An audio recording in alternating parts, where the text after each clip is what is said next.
भगवान नमस्कार दोस्तों, आज के हमारे इस वीडियो में हम आपके लिए योगिनी एकादशी की व्रत कथा लेकर आए हैं। एक समय भगवान श्री कृष्ण और महाराज युधिष्ठिर के बीच एक अत्यंत महत्वपूर्ण संवाद हो रहा था। महाराज युधिष्ठिर ने भगवान श्री कृष्ण से पूछा, हे मधुसूदन, आपने मुझे ज्येष्ठ मास के शुक्ल पक्ष में आने वाली निर्जला एकादशी के विषय में बताया है। अब मैं आषाढ़ मास के कृष्ण पक्ष में आने वाली एकादशी के विषय में जानना चाहता हूँ। भगवान श्री कृष्ण ने उत्तर दिया, हे राजन, आषाढ़ मास के कृष्ण पक्ष में आने वाली एकादशी का नाम योगिनी एकादशी है। यह एकादशी बड़े से बड़े पापों को भी नष्ट करने की क्षमता रखती है। योगिनी एकादशी की व्रत कथा के अनुसार अलकापुरी के राजा कुबेर देवताओं के कोषाध्यक्ष थे। वह भोलेनाथ के परम भक्त थे।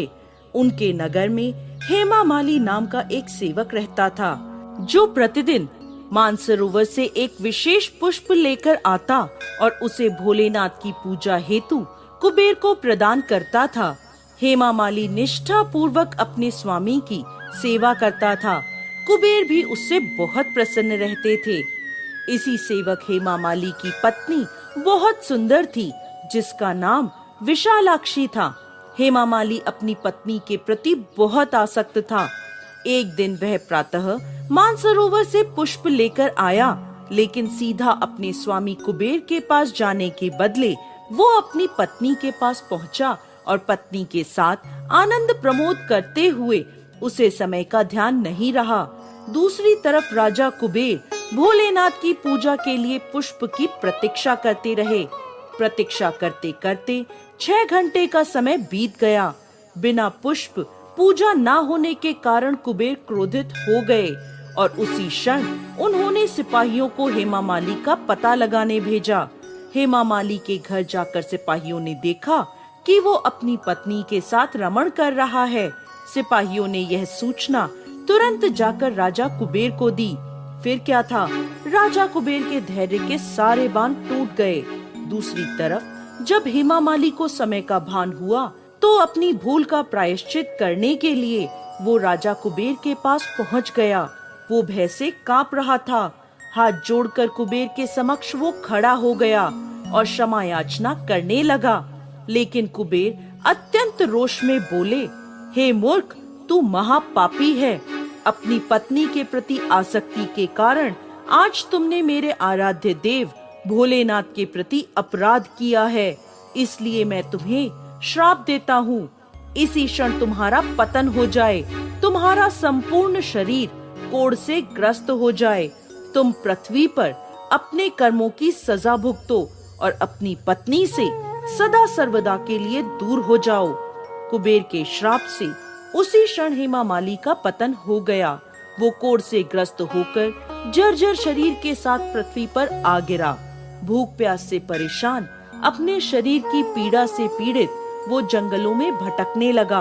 अनेक वर्षों तक वो यह यातना भुगतता रहा, परंतु भोलेनाथ की उपासना में सहायता करने के कारण उसकी चेतना शुद्ध और सात्विक बनी रही। एक दिन वो एक पर्वत पर जा पहुंचा, जहाँ ऋषि मार्कंडे तपस्या कर रहे थे। उन्हें देखकर हेमामाली ने उन्हें प्रणाम किया।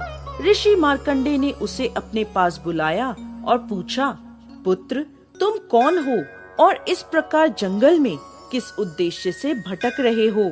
हेमामाली ने अपने जीवन की सारी पीड़ा ऋषि मार्कंडे को सुना दी और अंत में हाथ जोड़कर बोला, हे ऋषिवर, मेरे कुछ पुण्य कर्म थे जिनके कारण मुझे आपके दर्शन प्राप्त हुए हैं। कृपा आप मुझे इस पाप से मुक्त होने का मार्ग दिखाएं। हेमामाली की प्रार्थना सुन ऋषि मार्कंडे बोले, आने वाले आषाढ़ मास के कृष्ण पक्ष में योगिनी एकादशी आएगी। तुम्हें इस एकादशी का श्रद्धा पूर्वक पालन करना है, जिसके प्रभाव से तुम सभी पापों से मुक्त हो जाओगे। हेमामाली ने योगिनी एकादशी के पालन का संकल्प लिया और वहां से चला गया। आषाढ़ मास में उसने योगिनी एकादशी का श्रद्धा और नियम पूर्वक पालन किया। व्रत के प्रभाव से उसका शरीर कोढ़ मुक्त हो गया और अपने पूर्व शरीर को प्राप्त करके वो अपनी नगरी अलकापुरी वापस लौट गया। आगे भगवान श्री कृष्ण कहते हैं, हे धर्मराज युधिष्ठिर, जो व्यक्ति योगिनी एकादशी के व्रत का पालन करता है उसे 88,000 ब्राह्मणों को भोजन कराने का पुण्य फल प्राप्त होता है। वो हर प्रकार के पापों से मुक्त हो जाता है और अंत में आध्यात्मिक लोक को प्राप्त करता है। जय श्री हरि विष्णु। आज मैं आपको तुलसी माता की एक बहुत ही सुंदर कहानी सुनाने जा रही हूँ। अगर आपको ये कहानी पसंद आई तो कमेंट बॉक्स में तुलसी माता की जय अवश्य लिखिए। साथ ही अगर आपने अभी तक मेरे चैनल को सब्सक्राइब नहीं किया तो सब्सक्राइब कर लीजिए और बेल आइकॉन पर क्लिक जरूर कीजिए, जिससे हमारे वीडियो के नोटिफिकेशन आपको मिलते रहें। अब सुनिए ये कहानी। किसी गांव में एक छोटी सी लड़की अपने माता पिता के साथ रहती थी। जब वह लड़की थोड़ी बड़ी हुई और उसको समझ आने लगा, तब से वह तुलसी माता की पूजा करने लगी। उसके प्रतिदिन का नियम था कि वह तुलसी माता का पूजन करने के बाद ही खाना खाती थी। धीरे धीरे समय बीतने लगा और वह लड़की शादी के योग्य हो गई। तब उसके माता पिता ने उसकी शादी कर दी। शादी में उस लड़की के माता पिता ने उसे एक तुलसी का गमला दिया। अब वह लड़की अपने ससुराल पहुंच गई। ससुराल में वह प्रतिदिन सवेरे उठते ही तुलसी पूजन करती, फिर उसके बाद ही खाना खाने बैठती थी। उसकी 2 जेठानियां भी थीं। वो दोनों उसका मजाक उड़ाती थी कि बड़ी नियम धर्म वाली बनती है। उन दोनों को उससे बहुत ईर्ष्या होती थी, इसलिए वो दोनों तुलसी जी का गमला छुपा देती थी। वह लड़की बड़ी मुश्किल से गमला ढूंढकर लाती, फिर तुलसी माता की पूजा करती और उसके बाद ही खाना खाती।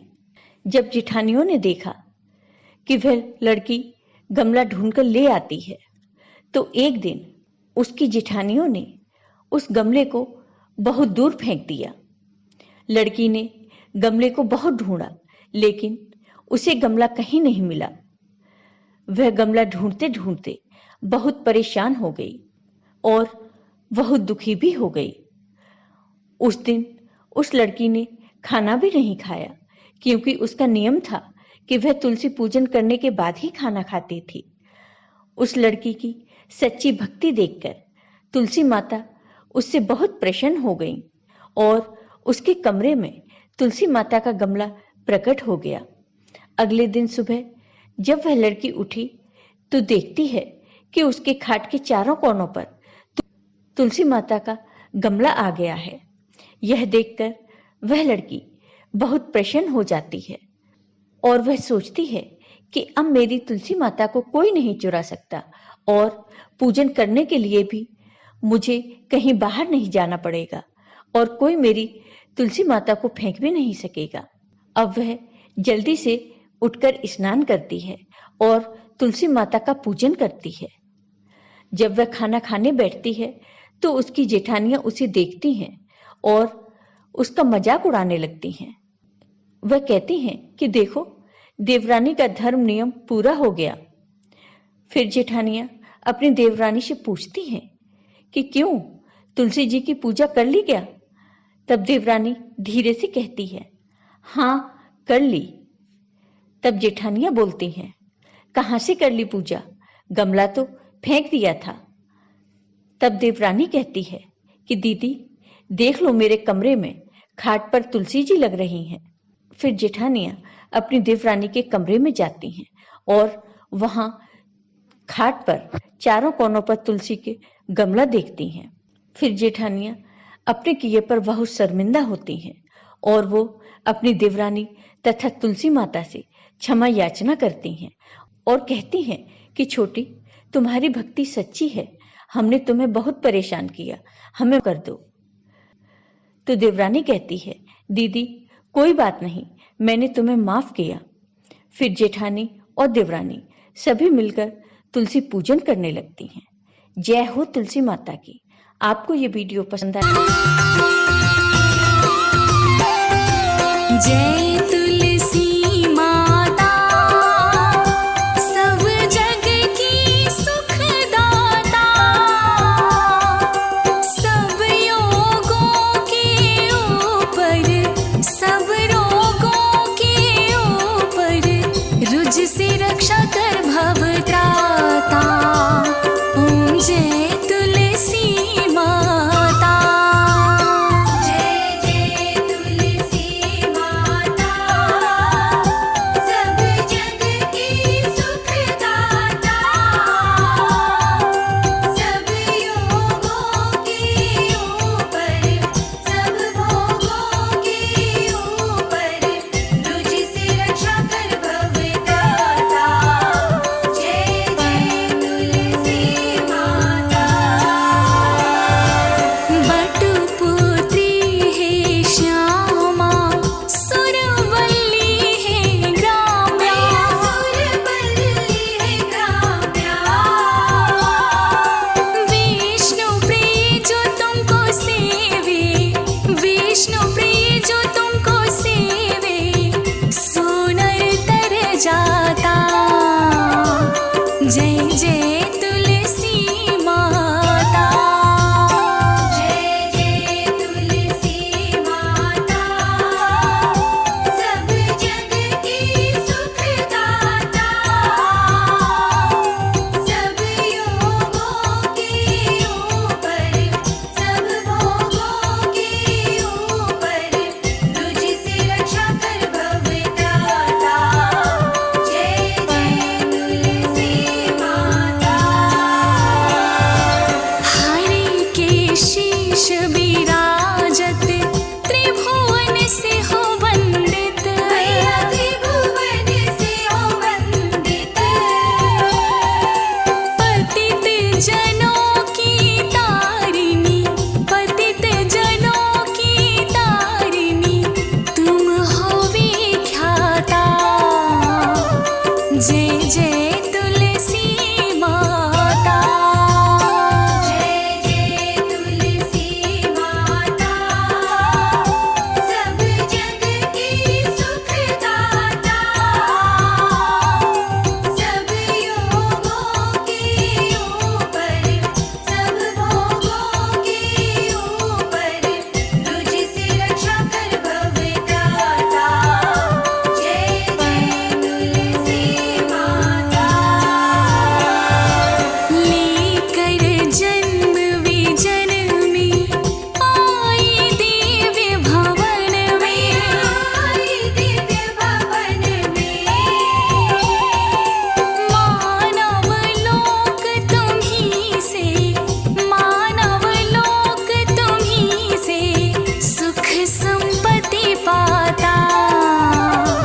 जय जय तुलसी माता। जय जय तुलसी माता, सब जग की सुखदाता,